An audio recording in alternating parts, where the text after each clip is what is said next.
நெல்லையில் பெய்த கனமழை காரணமாக பேருந்து நிலையம் முழுவதும் வெள்ளக்காடாக காட்சியளிக்கிறது. வெள்ள நீரை அகற்றும் பணியில் மாநகராட்சி ஊழியர்கள் ஈடுபட்டு வருகிறார்கள். இதுகுறித்த கூடுதல் விவரங்களோடு இணைப்பில் இருக்கிறார் செய்தியாளர் சரவணன். சரவணன், தற்பொழுது பேருந்து நிலையம் பகுதியில் மழைநீரானது தேங்கி இருக்கக்கூடியதை நம்மால் காட்சிகள் வாயிலாக புரிந்து கொள்ள முடிகின்றது. அங்கு தற்பொழுது அந்த மீட்பு பணிகள் மற்றும் இருக்கட்டும், பாதுகாப்பு ஏற்பாடுகள் மற்றும் பொதுமக்களுக்கு அத்தியாவசிய பொருட்கள் எல்லாம் எவ்வாறாக கிடைக்கிறது? நிலவரங்களை பதிவு பண்ணுங்க. வணக்கம் பிரீதா. திருநெல்வேலி மாவட்டத்தில் நேற்று காலை பெய்ய தொடங்கிய இந்த பருவமழையானது தற்போது தீவிரமடைந்து 24 மணி நேரத்தை தாண்டி தற்போது வரை நெல்லை மாவட்டத்தில் பல்வேறு இடங்களில் தொடர்ச்சியாக மழை பெய்து வருகிறது. குறிப்பாக சொல்லணும் அப்படின்னா, நெல்லை மாநகர பகுதியான பாளையங்கோட்டை மற்றும் மார்க்கெட், சமாதானபுரம், ஹைக்ரோட், மகாராஜ நகர், கேடிஎஸ் நகர் உட்பட மாநகர பகுதிகளிலும் பல்வேறு இடங்களில் தற்போது மழை நீரானது பல இடங்களில் சூழ்ந்திருக்கிறது. அது மட்டும் இல்லாமல் நெல்லை மாவட்டத்தின் புறநகர் பகுதிகளான தாளையத்து, கங்கை கொண்டான் மற்றும் சேரன் மகாதேவி, அம்பாசமுத்திரம் உட்பட பல இடங்களிலும் தற்போது இடைவிடாது மழையானது பெய்து வருகிறது.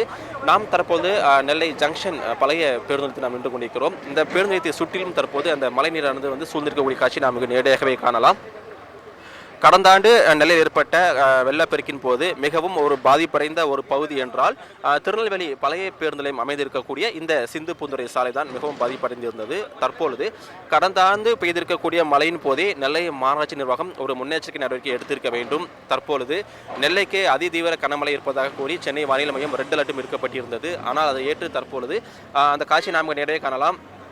சென்னை வானிலை மையம் அறிவித்துள்ளபடி தற்போது நெல்லையில் பெய்திருக்கக்கூடிய இந்த தொடர் கனமழையின் காரணமாக நெல்லை பழைய பேருந்து நிலையம் முழுவதும் தற்போது வெள்ள நீர் சூழ்ந்திருக்கிறது. இதனால் இந்த பகுதியாக செல்லக்கூடிய அனைத்து போக்குவரத்துகளும் துண்டிக்கப்பட்டிருக்கிறது. குறிப்பாக சொல்லணும் அப்படின்னா, நெல்லை மாநகர பகுதியிலிருந்து மாவட்டத்தில் பல்வேறு இடங்களுக்கு போகிறதுக்கு பொதுமக்கள் பயன்படுத்தக்கூடிய ஒரு பேருந்து நிலையம் என்றால் அது பெரியார் பேருந்து நிலையம் இந்த இடம் தான். இந்த இடத்துல இருந்தால் மானூர் மற்றும் சங்கரங்கோயில், தென்காசி, அம்பாசமுத்திரம் ஆகிய அனைத்து பகுதிகளுக்கும் இந்த இடத்துல இருந்தால் பேருந்துகள் செல்லும். தற்போது நெல்லை பேருந்து நிலையத்தை சுற்றிலும் வெள்ள நீர் சூழ்ந்திருக்கக்கூடிய காரணத்தில் இந்த இடத்துல போக்குவரத்தும் துண்டிக்கப்பட்டிருக்கு.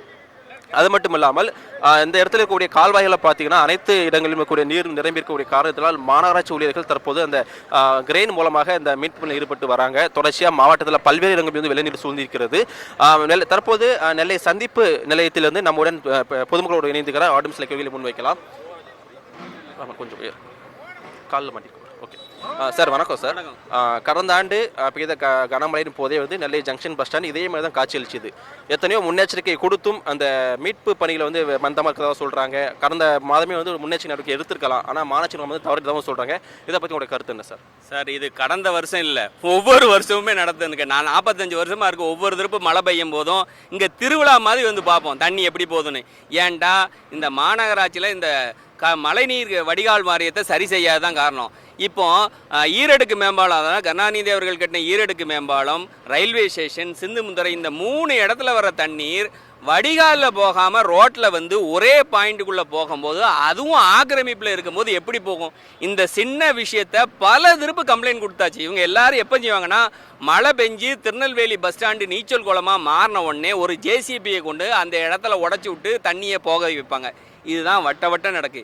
எளிமையாக நடக்க வேண்டியது தானாமனா ரோட்டில் உள்ள ஆக்கிரமிப்பு, சாக்கடையில் மேல் உள்ள ஆக்கிரமிப்பு, அதே மாதிரி ஜங்ஷன் பஸ் ஸ்டாண்டில் உள்ள சாக்கடைகளை, அதாவது மழைநீர் வடிகால் மையங்களை சரி பண்ணாலே இதுக்கு எளிமையான தீர்வு. ஆனால் ஏன் செய்ய மாட்டேங்கிறாங்க இன்னைய வர அப்படின்னு தெரியவே இல்லை. வட்டம் போயிருக்கு. போன வாரம் கூட நான் ஜனநன் டிவியில் சொன்னேன், மழை பெய்ய போது ஒரு நாள் மழைக்கே இந்த ஊர் தாங்காது, சாக்கடை அடைக்கணும், நம்ம ஜனநன் டிவிக்கே நான் சொன்னேன். ஆனால் முன்னெச்சரிக்கை நடவடிக்கைகளை வீடியோ பதிவுகளாக நம்ம எல்லாருக்குமே அனுப்புகிறோம். இது நடக்க போகுதுன்னு. இன்னைக்கு நடந்துட்டு அங்கே பார்த்தீங்கன்னா ஒரு லேபு பல லட்சம் ரூபாய், போன வருஷம் 1.5 கோடி ரூபாய்க்கு ஃபோட்டோ எடுக்கிற லேப், அதை கலர் பண்ண லேப் அழிஞ்சு போச்சு. இன்னைக்கும் அந்த இருக்கு அன்னை லேப்னு, அந்த சைடு மாதா லேப்னு இருக்கு. இங்கே பார்த்தீங்கன்னா பல ஹோட்டல் தரலாம். இந்த பாருங்க, ஸ்கூல் பசங்கள்லாம் போக முடியாமல் இருக்குது, ரயில்வே ஸ்டேஷனுக்கு போக முடியல, பஸ் ஸ்டாண்டுக்கு போக முடியல, பல வணிக மையங்களும் கடையை பூட்டி இருக்கிறாங்க. எல்லா இடத்துலையும் கடை முட்டு கீழே. ஒரு கடைக்குள்ளே தண்ணி போனுச்சுன்னா அத்தனை உட்டு, அதாவது மரங்களும் அது மாதிரி எலக்ட்ரானிக் சாதனங்கள் எல்லாம் வம்பா போயிடும். இது பல லட்சம், இது அரசுக்கு நஷ்டம் இல்லை, பல லட்சத்துக்கு மக்களுக்கு நஷ்டம் நடக்குது. ஆனால் ஏன் கண்டுக்க மாட்டேங்க?